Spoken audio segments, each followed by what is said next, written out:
What's up, everybody? I'm Katie. And I'm Morgan. And this is For Your Misinformation. We are two Midwestern feminists here to break down the political news that you need to know without the misinformation that you don't. Let us break down the problem and tell you what we're doing and what you can do to help solve it. Clark. Mm-hmm. Welcome back to For Your Misinformation. Thanks for having me again. You're welcome. I have a quick question for you. Yeah. Have you ever been a member of an organized militia? No, I have not. Okay, that took longer than I thought it was going to, but I am glad your answer was no. Well, unorganized militia, sure. That is an interesting yes. You know what? That counts. I'm going to count. Oh, okay. That should have been more specific. Okay. Any kind of a militia? Any kind of militia? Yeah. Oh, No? darn, you caught me in my lie. I've never been in a militia. I knew it. All right. Well, I want to talk. America has a militia problem. Mm-hmm. And I've been learning more about it lately, starting with I learned that, like, truly I just go down these rabbit holes, but like I learned that most federal executions of inmates are done in Terre Haute, Indiana. Mm-hmm. That's where like federal death row is, which was just like weird to me because I've like been there for swim meets and stuff and I didn't know. You didn't visit death row while you I were there? Didn't. I mean, so I would have, but Timothy McVeigh was executed in 2001 and I just missed him. Bummer. Yeah. So I was like researching federal death row, and then I saw that Timothy McVeigh was executed there in like 2001, I think. And that like led me down an Oklahoma City bombing rabbit hole, which like is probably a thing that you've heard of. Mm-hmm. Yeah. How much do you know about the Oklahoma City bombing, or how much did you know about it before I started talking about it so much? Little to none. Okay. That makes sense to me because it happened in 1995 and we were children. Yeah, I wasn't really paying attention to. I mean, I already had organized and unorganized militias on my radar at 4. But I'm an anomaly. But I want to talk about it. I want to talk about like what inspired him to do that, because like it kind of is like I want to talk about the beginning of the American militia movement, because like that's the real threat to Americans is like radicalized white supremacists. So I want to talk about like how Timothy McVeigh became radicalized, and like there were two events in particular. I want to talk about Ruby Ridge, which is something that happened in Idaho in 1992, and something that happened in Waco, Texas at the Branch Davidians compound, which depending... Is that shootout that I've heard about? Or is that a different thing that happened in Waco? I mean, it was like a standoff, like That's a 51-day armed standoff against... Yeah. And the Branch Davidians, depending on how you look at it, are either a religious sect or a cult. I don't really care how you think of them. I'll call them a cult. Yeah, that makes sense. I'm not going to give them the benefit of the doubt. Yeah, good call.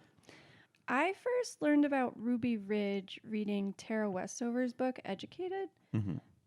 These militias are really like their beliefs. They're highly conspiratorial people, like, and they believe they have these unfounded fears that the government is going to repeal the Second Amendment, that like the government is going to like take away their freedom to practice religion and to use guns and stuff like that. Like they have to make themselves into the victims.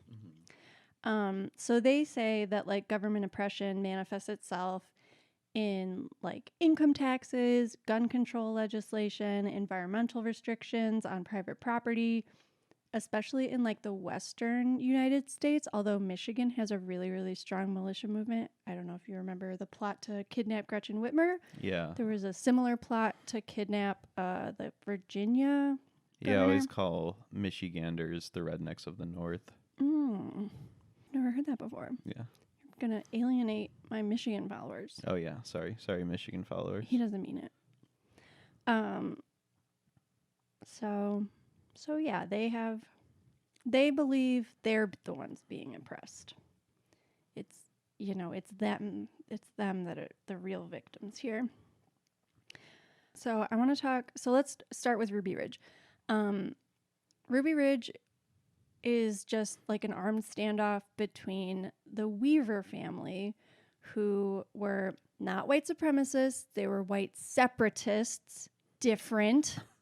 Huh. Different. So they didn't make a hierarchy of races. They just don't think they should be around each other. They just want to, mind their own business in the wilderness of Idaho in case the tyrannical government takes over. Like, I know I've recommended this before, but Tara Westover's book, Educated, is really, really good. Her family essentially acts like exactly like the Weaver family. Like, they are constantly worried about, like, government intruding in their lives.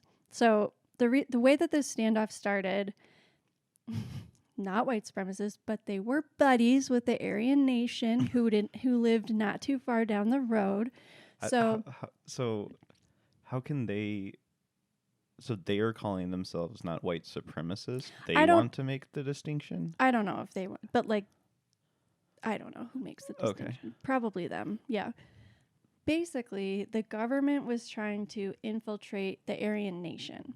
And like, to get to the Aryan Nation, you have to go through somewhere. So they were hoping to like get Randy Weaver on some kind of charge and then have him flip on the Aryan Nation. So what they did is they got him to saw off somebody who worked for the government, like an informant, got him to saw off the top of a shotgun and then sell it to them. So those are both crimes. You can't saw off the top of the shotgun, and then you can't sell that to somebody. So they like got him on those charges, and then like he refused to flip on the Aryan Nation for whatever reason. Guess he feels some kinship with those guys, but not a white supremacist, just a white separatist. So he refused to flip, and then he didn't show up for his court date because he was like, this is bullshit. And side note, it was bullshit. Like, that's entrapment, and eventually like they got off because of it was entrapment. So this whole thing didn't need to happen at all. Huh. It's a very sad story.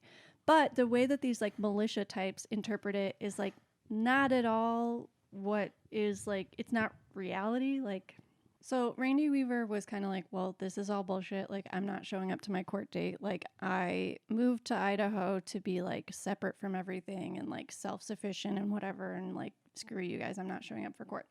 So this caused his case to be turned over to the U.S. Marshal Service. They tracked down anybody who doesn't appear in court. So their goal was for Randy Weaver to stand on trial. So this is just such like a waste of time and resources. Like, I feel like if women were in charge of stuff, nobody would be like, yeah, go stake out Randy Weaver's house for months and see what they're up to. And like, I don't know. Oh, but they did that. Like, that's what they did. That's like what somebody decided their best use of alcohol, tobacco, and firearms, like ATFs and the marshals job for. So they like staked it out, saw what they were up to, put video surveillance around the Weaver home, and the video showed that the Weavers were frequently armed, as you might imagine. Just walking around with their guns for Yep. fun. And it's just a regular family. It's like a wife, Randy Weaver, his wife Vicky. They had a 12-year-old son. There was a family friend around too who was also frequently armed. His name was Kevin, which is perfect. And then they had a baby, like a 10-month-old. So finally on August 21st, and I should have mentioned, what? So this is just a 4-person family? Mm-hmm. Oh, okay. In my head, this was like a group of people at a compound that they just called the Weaver family, like the Manson family, the Weaver family, sort of. Okay, I understand now. No, it's literally just a family, like just people chilling. I mean, they do have some like problematic views. They would like go to the Aryan Nation for like cookouts and stuff. Like that's why they picked Randy Weaver, because like he was closer to the Aryan Nation than like any of their informants. But like they're mostly just like minding their own business, kind of. So this is really unfortunate. Like, I don't want to pretend like the U.S. government was like justified in doing any of this. Like, they weren't. And again, I'm pretty sure if women were in charge of stuff, none of this ever would have happened. But because they would have like called Vicky Weaver and been like, hey, is your husband a crazy asshole sometimes? And she would have been like, yeah, probably. I mean, right? Like, I don't know. They would have worked it out. The reason that I wanted to release this episode today, April 19th is the anniversary of both the Oklahoma City bombing and of the end of the Waco, Texas standoff. So, and that's why Timothy McVeigh did the Oklahoma City bombing on April 19th, like to commemorate the 2-year anniversary of Waco ending. Okay, so on August 21st, 1992, a 3-man team went out to surveil the woods surrounding the Weaver cabin. The family dog spotted them and started barking at them, which alerted Randy Weaver and his son, Sammy, and that other guy, Kevin Harris, that had been around. So they went to investigate the noise and instigated a shootout. It's like disputed who shot first, just like it always is. But by the end of the encounter, the dog, the U.S. Marshal, and Sammy Weaver were dead. Jeez. The 12-year-old. Very sad. Was the 12-year-old shooting, or was he just... I don't know. Okay. He was definitely, like, in on it. Gotcha. I think, yeah. It's unclear. Some people actually think he was struck by friendly fire from his dad or Kevin Harris, but, like, it's just sad that he was ever in that situation. Either way, it's a dead 12-year-old. Yeah, and he was, like, indoctrinated, you know. Right. Okay, so that was kind of, like, the first, like, act, unfortunately. And then, like, in the aftermath of that, the FBI revised its rules of engagement and said that any armed adult seen outside the cabin was to be shot on sight. So, again, not great. Don't think a woman would have been like, yeah, just shoot anybody who has a gun. Like, I would just be like, oh, this is over some bullshit gun charges. Like, why don't we just leave these people alone? Like, I mean, they should get in trouble for stuff, but, like, this is clearly not, like, an equal reaction. Like, I don't know. It's just, none of this needed to happen. It's sad. So the FBI hostage response team came on August 22nd, and they took up posts around the cabin. And later that day, Weaver and his daughter Sarah and Kevin left the cabin to head to the shed where they had stored Sammy Weaver's body. One of the snipers fired at the group and struck Weaver, although not fatally. So the Weavers and Harris ran back to the house after the gunshot, and as Harris ran through the door of the cabin, the sniper fired again. At the time, the FBI didn't think that the bullet had hit anybody, but it actually had struck and killed Vicky Weaver, the mom, because she was holding the door open for her husband and that guy. So it struck and killed her, and then it ended up lodging in Kevin Harris's arm. Yeah, so she was just in the line of fire, and she was also holding their 10-month-old while she was shot. One of the saddest, the whole thing is really sad. Also, I'm probably taking too much time talking about Ruby Ridge. I don't know as much about Waco, so maybe I won't talk for so long about that one. But negotiations continued for days, but they didn't work.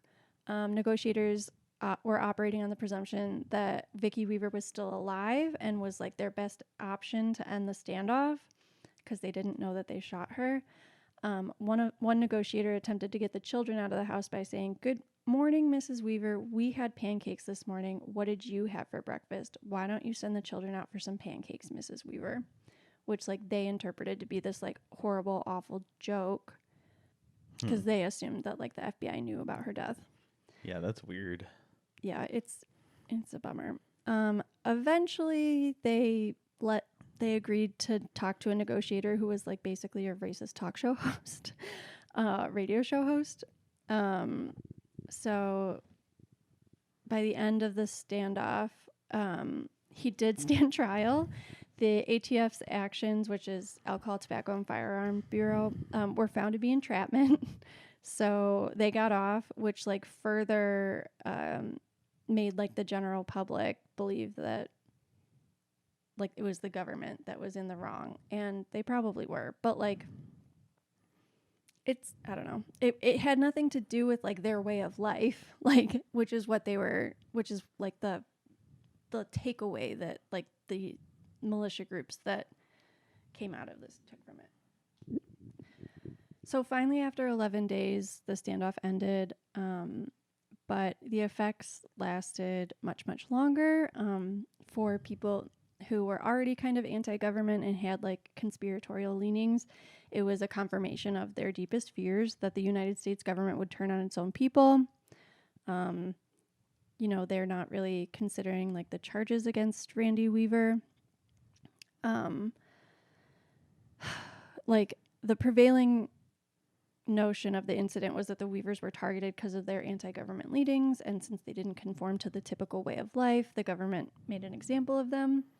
But really, it was because they're racist. Really, it was they wanted to use him as an informant for the Aryan Nation, and when he wouldn't, like they charged him for the crimes that they were going to use as leverage. Right. And so like he was breaking gun laws, like, and they had lots of other guns too. Like they had, I'm sure they were breaking laws. Like it seems like it's, I mean, families that are led by patriarchs like that, that's some like toxic masculinity. Yeah. And like if he just stood court, like none of this would have happened. But yeah, all right. So that happened in 1992. Yes, August 1992. So it sent a message to the people who didn't trust their government, told them the government was willing to take action against those who disagreed with them, confirmed their fears that the government was trying to take their guns, and just had like fear in general of government overreach. And like, I'm not saying there's no government overreach. Like, they're just worried about like the wrong kind of government overreach. Like, and that's the thing about like conspiracy theories is like they're grounded in truth a little bit, but like not complete. But like that's what makes them like spread so fast is because they are believable. But like no agents are coming to your house to take your guns. Like FBI agents are monitoring all your online activity. Like that's the kind of overreach I'm worried about. But it basically provided a reason for people to like these conspiratorial like militia types to stockpile arms and to prepare to defend against a totalitarian government. Why can't I say that word? Which it's just so funny to me. Like militia groups dropped off, or no, I'm sorry, they didn't. There was a huge spike in militia groups while President Obama was president. Surprise. They're mostly based on racism. But like while Trump was president, they were like, well, nobody's gonna like take our guns or anything like that. So they like pivoted to anti-mask stuff and like anti-lockdown stuff. It's just really interesting to me that it's like, I don't know, they're ready to jump from like one conspiracy to the next. Okay, so that's Ruby Ridge. If that sounded interesting to you, go read Educated by Tara Westover or Godland by Liz Lenz. Liz Lenz was on our podcast. She got to visit like Tara Westover's family compound or whatever, which seemed a lot like the Weavers. Like just they had like a really toxic patriarchal figure who put everybody in danger all the time. Okay, so let's talk about Waco.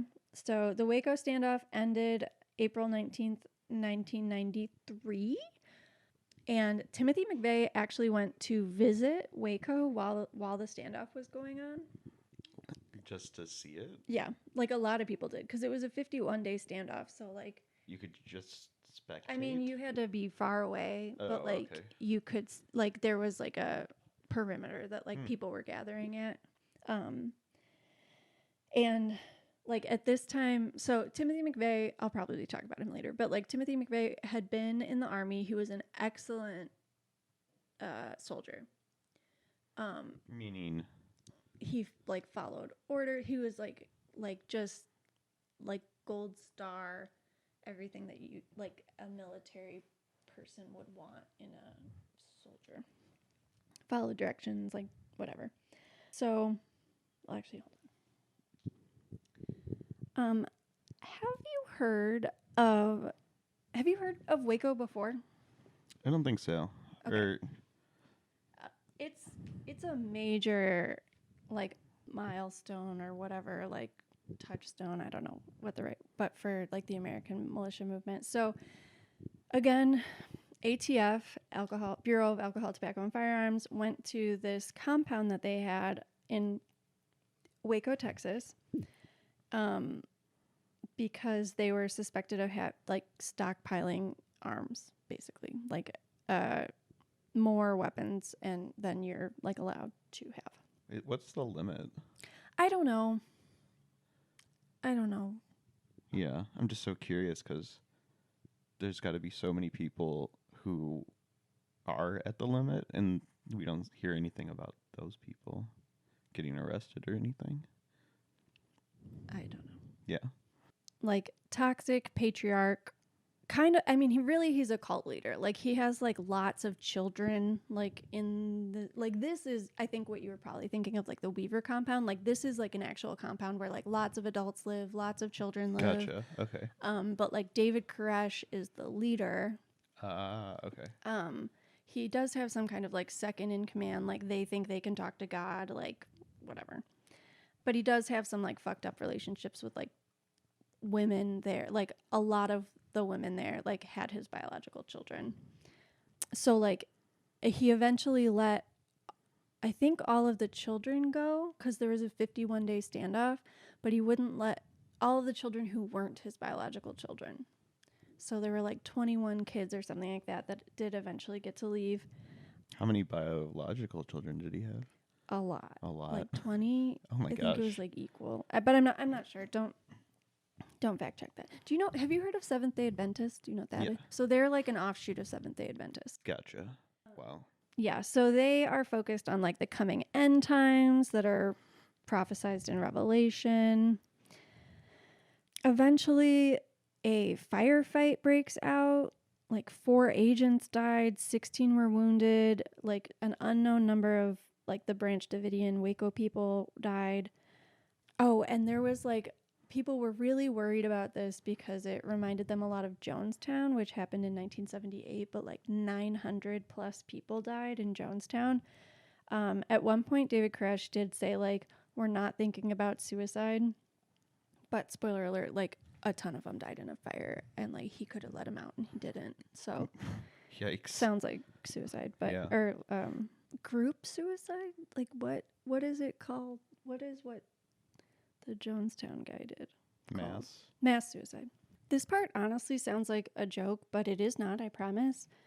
Like, they tried so much stuff to get them out of that compound, including shining spotlights and broadcasting from loudspeakers into the compound.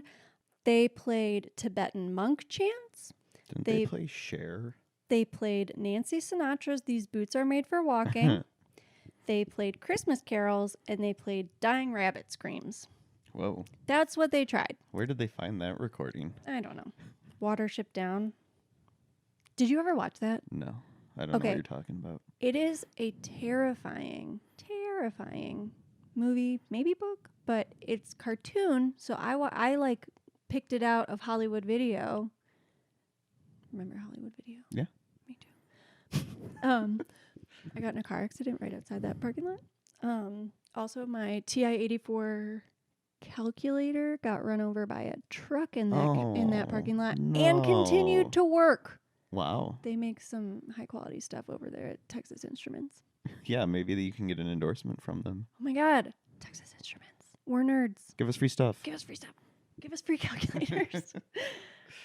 So, I don't know. Just, again, it seems real unprofessional. Seems like if you'd put a woman in charge of negotiating, like, they probably wouldn't have been like, let's try dying rabbit screams. But I don't know. What do I know? Eventually, they came up with a plan to like pipe tear gas into the compound. Why wasn't that plan A? I don't know. But at dawn on April 19th, 1993, FBI tanks began pumping tear gas into the compound, like quickly, kind of. At some point, the people inside, they think, although this is kind of disputed, started setting fires in the compound. By noon, the compound was burning in at least 3 places. Between starting the fire and like the end of the siege, 9 Davidians did escape and then were arrested. But 70 people died in the fire, including at least 17 children. Jeez. Yeah, which would have all been his because he said he let all of the non-biological children go. Yeah. So this man would rather his kids die than be taken by the police. I guess. Men. Why are men? One thing that I thought was interesting was that most Americans like supported this, like supported the government and the decision to raid the compound, saying that like they felt like the Branch Davidians were the dangerous ones, like not the government. Like did I mention that Timothy McVeigh went there while he was Yes. Okay. So because it took 51 days to not solve this peacefully. 51 days to end up have everyone die in a fire, yeah, including 17 children. Cool. So a bunch of people gathered there. One student reporter from Southern Methodist University named Michelle Raunch took a spring break trip there and interviewed people to get their perspectives. 3 years later, she figured out that one of the people she'd interviewed was Timothy McVeigh, like after the Oklahoma City bombing. Wow. She did not connect the dots between that guy and the bomber who killed 168 people. That's how many people died in the Oklahoma City bombing, but like 500 more were injured. She characterized him as friendly and personable, remembers him being distrustful of government, but at the time he did not strike her as violent or dangerous. That's how they're all described, aren't they? Mm-hmm. Yeah, they're just around. Like, the crazy ones don't look any different than the non-crazy ones, which is like why women are so afraid all the time. It's like constant vigilance. Yeah. Vigilance. Like you look like I probably like look you like all a serial look the killer. same. Like nobody's wearing like a sign on their forehead that's like, be careful, I have toxic traits and am not afraid to use them. I wonder if we can get a registry for that. I hope somebody's working on it. Although I'm against registries. Anyway. Good point. Yeah. Yeah. I guess wedding registries are fine. Yeah. Have you thought at all about ours? No. Have you? No. Can we put like a big old TV on it? Is that TV not yours? No, it's Ryan's. Sure. Can we ask for cash? You can. Can we just do that? Yeah. Can I get a pretty cake stand? We can buy it with the cash. I don't want to buy it with the Okay, cash. we'll I want get them it. to give it to us so we have all the cash. Okay. We're going to register for one cake stand and then cash. So yeah, she said that McVeigh seemed concerned with the government's intrusion into the daily lives of private citizens and was fearful of that trend continuing. But she said that he seemed afraid rather than angry, which I thought was interesting. All right, so that leads us to Timothy McVeigh. He was mostly raised by his dad. His mom moved to Florida with his 2 sisters when he was 10. He says he was bullied, but like he was lightly bullied. Like absolutely not. Like one of the things he complained about is somebody tried to give him a swirly once. Like didn't even complete the swirly where you like stick their head and then yeah. No, you're familiar with swirlies? Yes, yeah. Have you ever had a No. Okay, great. Have you ever tried to swirly someone? No. Okay, great. Have you been involved in a swirly? No. Okay. I don't think people actually do them. Okay, somebody tried to do it to Timothy He probably... and then he turned into a bomber.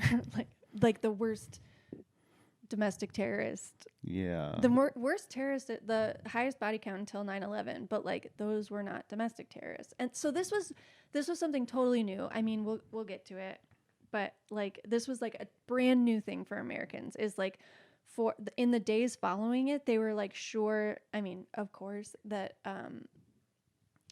like somebody from an Islamic country had done it, and it's like no, born and raised right here, like in Florida. No. In New York. And the mom was in Florida. Never mind. The mom moved to Florida. My bad. Yeah. So he joined the Army in 1988. He served in the Gulf War. He got a Bronze Star for bravery. He was chosen for Special Forces boot camp, but he left after only 2 days. He said it wasn't, like the war wasn't what he expected. I think he got disillusioned. Like at one point he said that he realized that like the people he was fighting were like humans just like him. Well, it's kind of weird that a guy that doesn't trust the government joins an arm of the government. Well, I want to focus on like how he became radicalized, because like I think when he joined the Army, he wasn't radicalized. Gotcha. But he did read this book called The Turner Diaries. Have you ever heard of that? Don't read it. Okay. None You're of you afraid read it either. Yes. It'll radicalize me. Yes. Well, and if anybody sees you reading it, like, and they know what that is, like, I would call the police. Gotcha. Probably. But it basically, that book just like the protagonist blows up something. But anyway, clearly Timothy McVeigh like saw himself as like a protagonist. He's like the main character. Oh yeah, here's a quote about how the war was not what he expected. I was over there hyped up just like everyone else. What I experienced though was an entirely different ballgame, and being face to face close with these people in personal contact, you realize they're people just like you. And then it's like, what about the people at the building that you blew up several years later? Were they not people? That he like came to understand the humanity of humans and then still went ahead with it. Yeah. So his experiences with the war led him to the conclusion that violence is an effective means to bring about change. And he saw him like following in the example of the United States government, saying if government is the teacher, violence would be an acceptable option. What did we do to Sudan? What did we do to Afghanistan, Belgrade? What are we doing with the death penalty? It appears they use violence all the time. Like that's a Timothy McVeigh quote. Here's a picture of him. Do you want to describe to me what this man looks like? He kind of looks,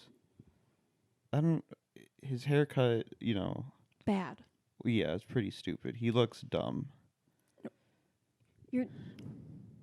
What? You don't like my description? Describe better. Oh.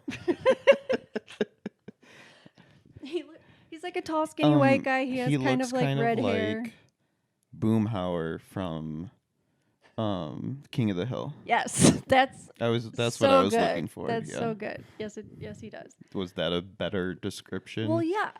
If you heard somebody say he looks dumb, he does look dumb. What would you picture? His forehead. I mean, he definitely looks dumb.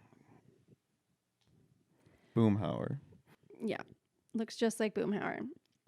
I don't know how to describe that haircut. Like it's a buzz cut on the side, and then like it's all like not piled up, but yeah, I don't know. It looks like a hedge cut very poorly. Yes. Also, he's a fucking nerd. Like, oh, is he? Yes, he like loves Star Trek and Star Wars. And these are problems for you? No, but he is a nerd. I like Star Wars. Are you gonna blow up a building? He compared the Murrah building, which is the government building that he blew up, to the Death Star. He's a loser. Yeah, I think he misinterpreted that movie. I think so too. It seems like he misinterpreted a lot of stuff. Okay, so how did he become radicalized? I mean, the Turner Diaries were like hugely influential, obviously. But after he was discharged from the military, he basically took up like a nomadic lifestyle where he just followed the gun show circuit and like gave out pamphlets and like would tell people about the Turner Diaries and like anti-government conspiracies and stuff like that. You can make money doing that? I don't know, but that's what he did. Okay, yeah. So I think a lot of people think that Waco was what radicalized Timothy McVeigh, but really Waco was like the last straw. Like he already was like primed to be a domestic terrorist by the Turner Diaries, and then by Ruby Ridge and Waco. More so than like the events themselves, the intrigue and the mystique surrounding them in the eyes of these far-right fringe groups turn them from tragedies, which is what they really were, into like legends that had like heroes and villains and martyrs, and like real life is more complicated than that. And also in the Turner Diaries, it didn't just give like a rationale for anti-government rebellion, it gave him like a blueprint. Like the way that he blew up the building in the Turner Diaries was like putting ammonium nitrate fertilizer into the back of a truck and then blowing it up, and like that's exactly what Timothy McVeigh did. So like that he took it for a blueprint. So like I said, the Oklahoma City bombing was a watershed moment in American history. It basically shocked a nation that previously thought that terrorism was something that came from overseas, and the idea that an American could carry out an attack that killed so many people, including many children. Like right above where he parked the car was a daycare. Like Jesus. Really sad. But yeah, just really sad. But it was just like unthinkable prior to then, and also just a huge, I mean, here's a picture of what he managed to do. Wow. Like basically ripped off the entire front of a building. Like the truck that had ammonium nitrate in it, it had like tons, like literal tons, like thousands of pounds of ammonium nitrate. So here is what happened on April 19th, 1995. Timothy McVeigh parked a truck in front of the Alfred P. Murrah Building in Oklahoma City shortly before 9 a.m. and then walked away towards the getaway car that he and his accomplice had parked a couple days before. Oh, he recruited somebody. He had a couple buddies from the Army that he stayed in contact with that were kind of co-conspirators. I don't remember their names. Gotcha. Terry Nichols was one of, I think, the real accomplice. But they all, like, he lent them the Turner Diaries, and like he was like, don't let anybody see you reading this, and like, so he kind of radicalized them, I think. So, and then so shortly after 9 o'clock, the truck exploded, destroying the building and killing 168 people inside, injuring over 500 others. And then a little over an hour later, he was pulled over on I-35 for having no license plates on his vehicle, which just seems so weird to me because he is like a very organized and like he's a person with a lot of forethought. So this is like a thing that confuses a lot of people. Like, why wouldn't you remember to put license plates on this getaway car? Like that's why he was pulled over, and then he ended up, I think, getting arrested because he was carrying a concealed weapon and he didn't have any vehicle registration. And then a couple days, the day of the bombing. Yes. Wow. And then a couple days later, somebody realized that like he was John Doe number 1, like from the Oklahoma City bombing. So it's just weird that he made it so easy for him to get caught. He was indicted on charges of murder and conspiracy on June 2nd, 1997. The trial closed and he was convicted on all 11 charges. And then later the jury sentenced him to death. And on June 11th, 2001, he was executed for bombing the Alfred P. Murrah Building in Oklahoma City and killing 168 people. Jeez. Yes, which happens to be in Terre Haute, Indiana. Paradise. I'm going to read you a quote from after the bombing, but before McVeigh was known to be the culprit, from a Chicago Tribune article. So I would have no objection if we picked out a country that is a likely suspect and bombed some oil fields, refineries, bridges, highways, industrial complexes, airports, military bases, and anything else that is of great value but doesn't shelter innocent civilians. If it happens to be the wrong country, well, too bad. It's likely it did something to deserve it anyway, or would in the future, and its leaders as well as other troublemakers would get the message. Terrorism is too costly a game. What? That was published in Who said that? Royco. His last name was Royco. Shit. He said that in 1995. Like, damn. Like, what the fuck? There's just so many things to unpack I that are know. wrong in that I know. quote. And like, that was a view shared by like lots of Americans, and their fear and anger turned, like when McVeigh was arrested, they were like, oh, a domestic threat. Like, that's scary. So to this day, the Oklahoma City bombing is still the largest incident of domestic terrorism in American history.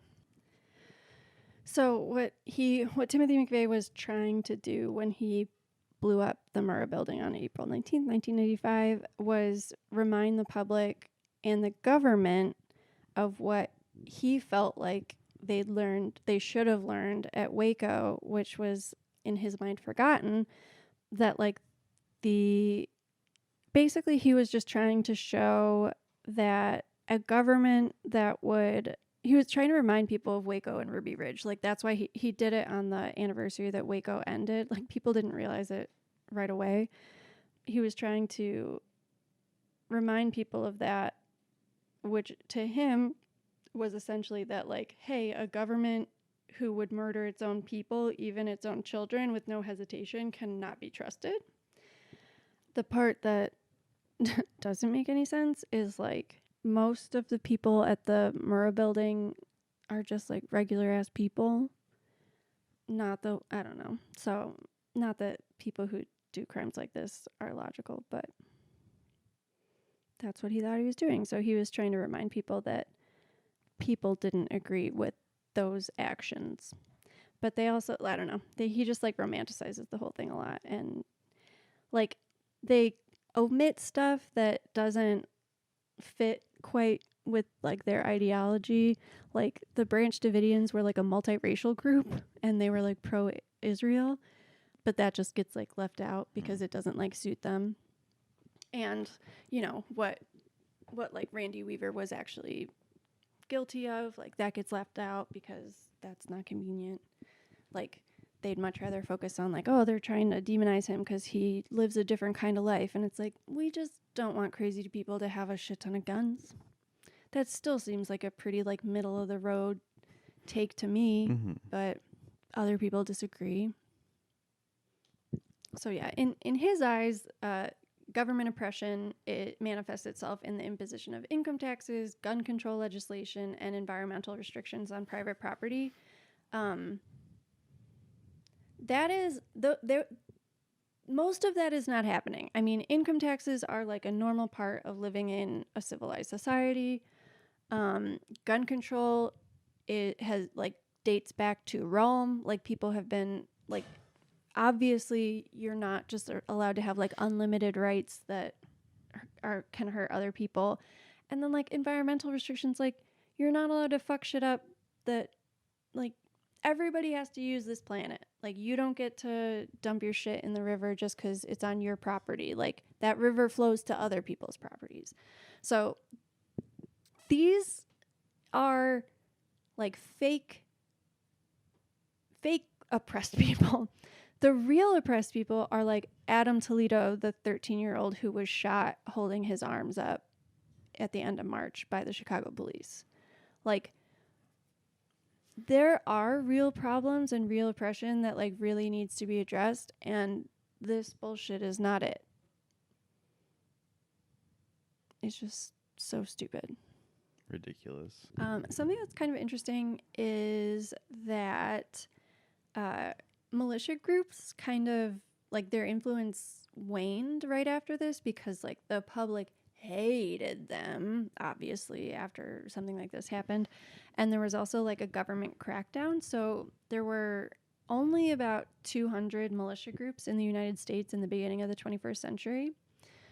In 2009, after Barack Obama, the first black president, was elected, right-wing militias and white supremacist groups in the country started like raking in new recruits by stoking fears of gun control and expanded welfare roles by exploiting resentment created by the economic recession. Our first black president caused militia groups to increase. Like I mentioned earlier, the election of Donald Trump kind of changed the emphasis of the militia movement because they supported Trump's candidacy, so they didn't really have like that focus anymore. They didn't have to be like anti the president because like their guy was in there. Yeah. Oh, he's a white supremacist. Yeah, Nice. we win. They were less interested in opposing the federal government and spent a lot of their time looking for other perceived enemies, such as Antifa. And then in 2020, the movement focused on opposition to state-level gun control measures, state-level pandemic-related restrictions, and Black Lives Matter protests. I just think it's funny that they had to go, like, looking for enemies. Like, you're like, who can we pretend to be oppressing us now? Also, just what they think Antifa is. It's like, we're Antifa. Yeah. Like, we're scared because, like, white supremacists look like everybody else. Like, they're scared because Antifa looks like everybody else. Like, you can't tell who Antifa is. It's me. A very non-threatening, like, human in a sundress often. So, I don't know. You intimidate me. with my wit and sharp tongue, but not through your appearance. I don't think I have an intimidating appearance. Yeah. Which works to my benefit. All right. Well, let's talk about how to fix this. How to combat extremist groups and right-wing militias. The government could enact the Domestic Terrorism Prevention Act, which would establish offices within the Department of Homeland Security and the Department of Justice and the FBI to monitor, investigate, and prosecute cases of domestic terrorism. The law is really like a blunt force instrument that is much better at like preventing stuff from happening than I don't know. Like it's supposed to like deter people from doing the things, not like prosecute the people it is good to prosecute the people who've already done the things as a way to deter the people who would do it in the future. Also, we need to improve federal hate crime data collection because data drives policy and you can't make policy based on stuff that you can't look at. And just in general, and we've talked about this on other podcasts, but we need to move away and also shift funding away from punishment models and towards like prevention of violent extremism. And there needs to be more of a focus on restorative justice. Like everybody's redeemable, but also like let's try and keep these kids from becoming extremists rather than like diffuse them once they are extremists, like Kyle Rittenhouse, and kill 2 people. It would have been good to impeach President Trump. That would have been a good move. Too late, but would have been good. People who espouse hate speech should be deplatformed permanently from all social media. Freedom of speech is not the same as freedom of reach. Like, people who espouse racist, like, white supremacist beliefs shouldn't get to, like, audience they want because, like, there's a non-zero number of people who are going to be radicalized from that. And, like, we know that, so we should prevent it. There should be funding from the Department of Education to develop curriculum on structural racism and funding for states to implement their own related initiatives.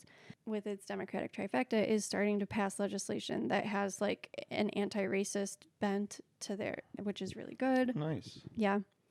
Obviously, we should rename military bases that are named after Confederate leaders, ban the display of Confederate flags or other racist symbols from all military installations, federal parks, streets, and highways. The Southern Poverty Law Center says that establishing a National Truth, Racial Healing, and Transformation Commission to examine the history of white supremacy and structural racism in the United States would be good. Prohibit racial, ethnic, and religious profiling in federal, state, and local law enforcement. Good luck with that. This one, this is something that already happened in Illinois. End funding for police militarization and the transfer of excess military property to law enforcement agencies. That's not allowed in Illinois anymore. Picture, this image is like seared in my mind, but after Michael Brown was murdered in St. Louis and his body was left on the street for a really long time, like cops rolled up in straight up like military gear, like tactical gear, to like a community that's grieving. There's no reason that our police need to have that kind of equipment unless they view their citizens as, not humans.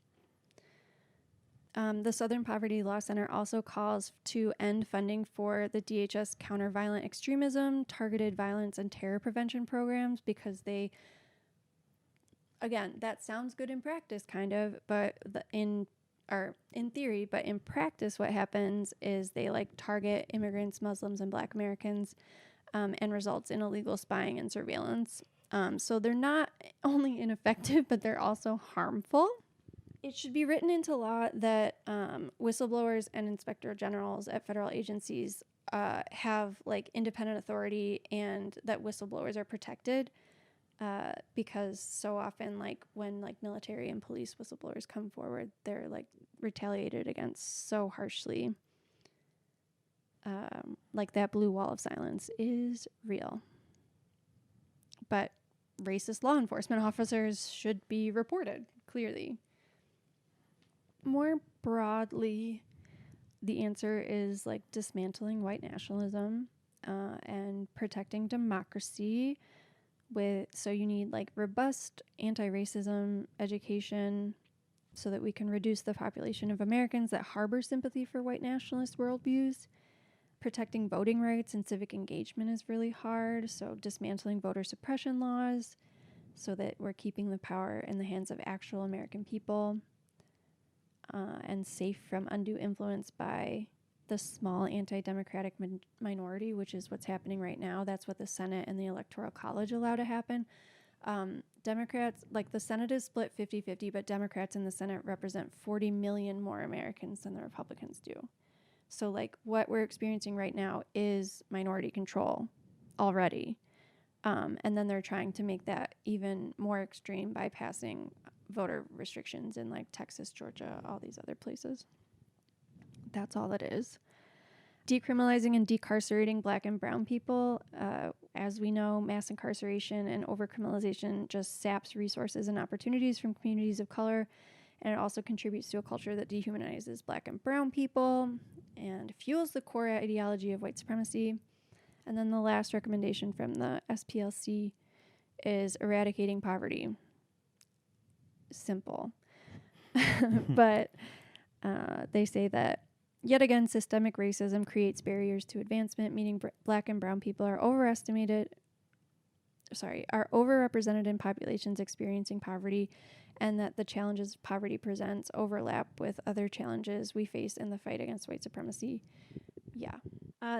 Some other good news is that the Southern Poverty Law Center and the Polarization and Extreme Research and Innovation Laboratory, better known as PERIL, at American University, partnered to release Building Resilience and Confronting Risk in the COVID-19 Era, a Parents and Caregivers Guide to Online Radicalization.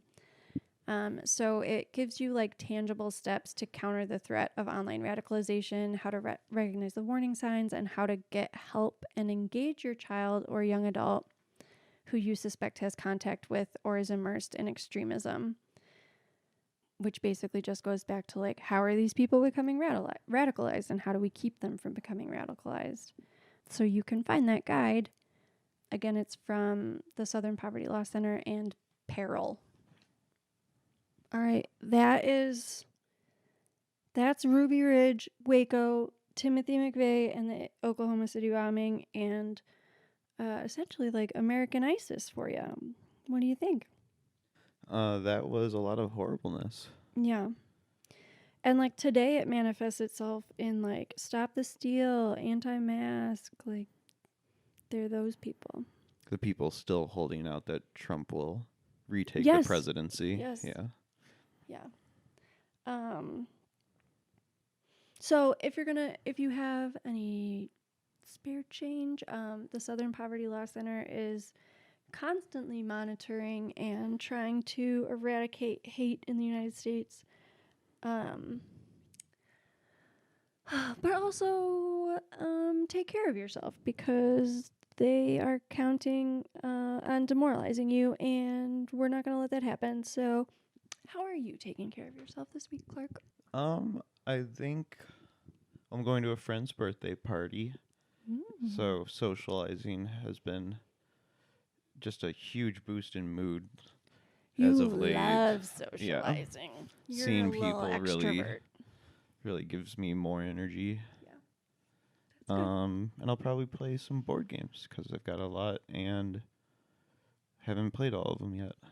If you live in Chicago and you like board games, I'm not kidding, Clark would probably like to play with you. Oh yeah, definitely. Reach out. What's your Instagram handle? I think it's at @JClarkHoliday. That makes sense. What are you doing for self-care? I started doing a new thing that I really like.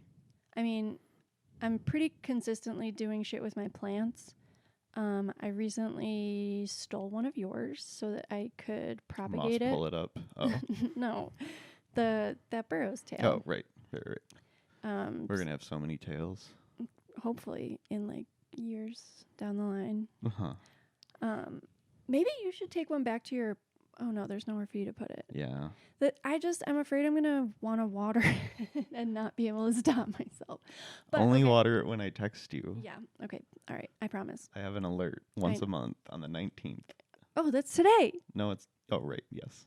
It didn't go off. Or you Today's didn't tell the me. 16th. This will be released on the 19th. Right. That's a little behind the scenes. Behind the scenes. You see how the magic happens. Gets recorded prior to release date. Not a lot of people know that. Yeah.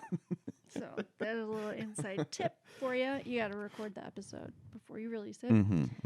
So, yeah, propagating the shit out of that burrow's tail. And I've placed pots at north-facing windows, east-facing windows, and west-facing windows to see which one starts growing faster, to see what kind of light it You're likes. a botanist.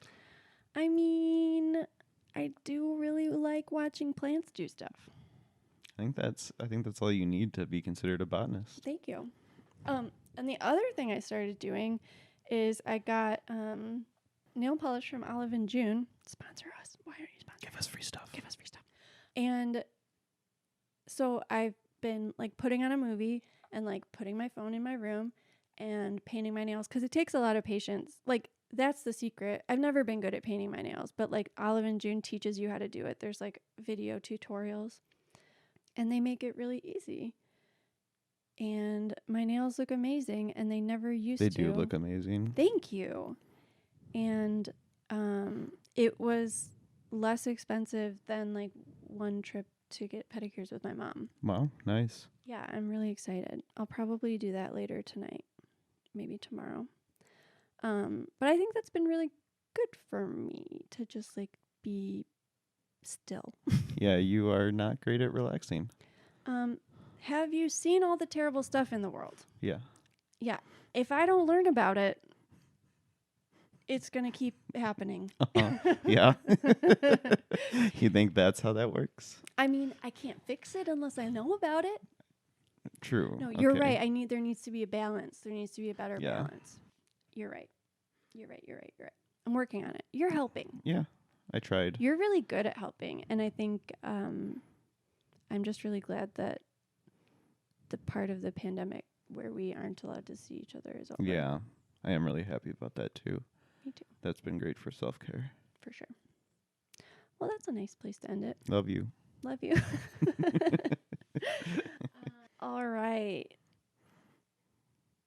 Oh, I should tell. The kitten is 2.5 weeks old, and it's the cutest age I've seen. And it's 300,000 grams? It's like 320 grams. So I was only off That'd by a be little. an enormous kitten, like so scary. I've never had a 2.5-week-old kitten. The youngest that we've had before now was 5 weeks, and like, it's so small and squishy. It fell asleep on my chest earlier. It's so cute. I promise to post pictures on Instagram. Well, thank you guys for listening. I hope it didn't bum you out too much. Don't join a militia, and we will talk to you next week. Bye. Bye. Thank you guys so much for listening to For Your Misinformation. If you haven't already, please subscribe to the podcast, and if you like it, give us a rating and a review. It helps us find more listeners, and the more of us there are, the better. And make sure you follow us on Instagram and Twitter at FYMI Pod. Shout out to Ben Schlofelt for the audio production, Hope Dye for the podcast art, Kyle Dibdahl for the intro and outro music, and Adam Roston, who edits these videos every week so you can watch them on YouTube. We come out with new episodes every Monday.